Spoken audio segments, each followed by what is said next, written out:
Hey, it's David here from Freedom Founders. People often hear me say, you need to put your oxygen mask on first. Then you can better be prepared to help other people. So what do I mean by that?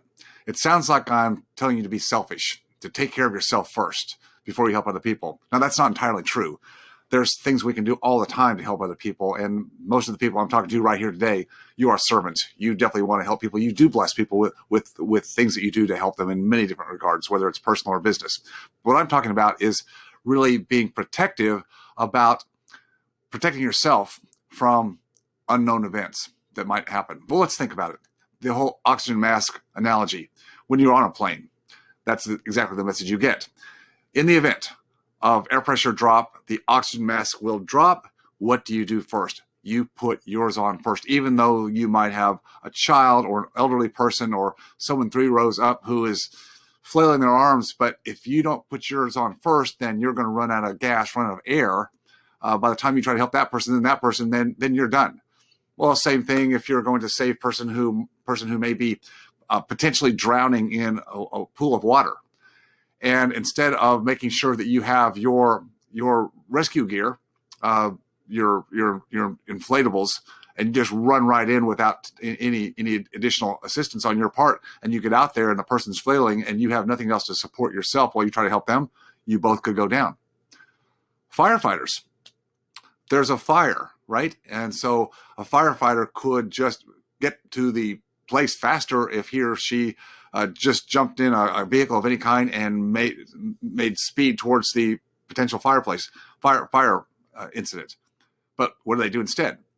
Make sure they have all of their gear on first as much as possible to keep them alive so they can potentially help the people that are inside a burning building of some sort. So what does this mean in real time? David, what are you talking about? I mean, what do you think is going to happen? Is this fear mongering? No, I'm just saying that in history, we have situations that happen all the time. Well, gosh, the coronavirus pandemic that happened last year. No one saw that one coming. It inflicted a lot of pain, real-time pain. A lot of people died. A lot of businesses didn't make it. A lot of people got sick. Massive disruption and all the other unintended consequences that came down the pipeline, which I don't have to go into detail. Massive disruption, right? Who would have known?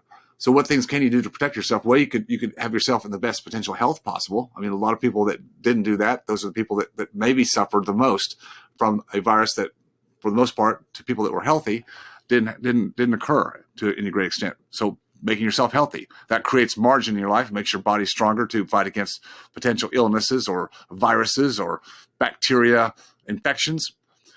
Financially, there's always places that we need to put more time and effort in our personal budgeting, creating some margin. We're not running neck and neck with credit all the time and just paying the bills month to month to month and keeping our head above water.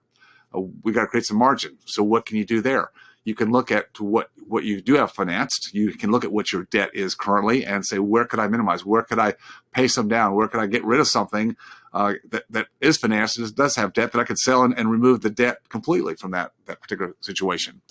What about in your business? Well, again, same thing with debt. What kind of debt are you carrying? How could you could decrease the risk of having that debt in the event of some type of market change or recession that happens next?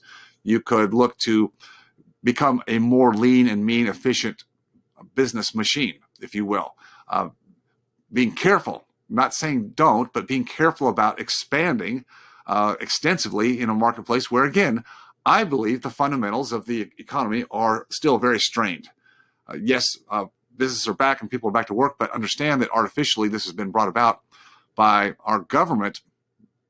I'm not saying that they shouldn't have done what they did to keep us from going into a deeper recession or depression. But nonetheless, though, that the market riding high again and asset bubbles where they are is, in my opinion, greatly on the back of the fact that our government has gone into debt. Well, you say, well, that's not my problem. It's the government's debt. No, the government's debt is each one of our debt. We're part and parcel, and our kids and grandkids and generations to come are all linked to that debt. The government doesn't produce anything. So the government creates additional debt. Whether you want to call it right or wrong, it's still debt, and it's going to have to be paid eventually. And it's going to cause citizens of this country in all demographics to pay a price. Are we ready for that? are you in a position where you can put your oxygen mask on and be strong enough to help the people you care about, your immediate family, people in the community, people that you serve with a mission and a heart? How can you best help them? You've got to be in a position to have more freedom yourself. That's the key to everything in life. So when I say put your oxygen mask on first, I'm talking about get your own house in order to the best you can. All things that you can control, get them as optimized as possible, removing as much risk as possible. It's not possible to remove all risk, never it can be, but remove as much as possible. Don't get caught in the exuberance of the current marketplace, because there's a false bottom to this. When the dam breaks and we see the repercussions of what our government, in many cases, our representatives and politicians have been doing for years, tax and spend, tax and spend, tax and spend, as if there's no consequence. There will be a consequence. And I want you to be prepared. So start today. Take it with little steps at a time. Don't try to eat the elephant all at once. Don't try to change the dynamics of your situation all at once. But habits, slowly done, a little bit, knock down some debt, do some things in your personal life, your business life, just to create more margin. You'll be happy you did. Remember, always stay focused on your freedom. I'll see you next time.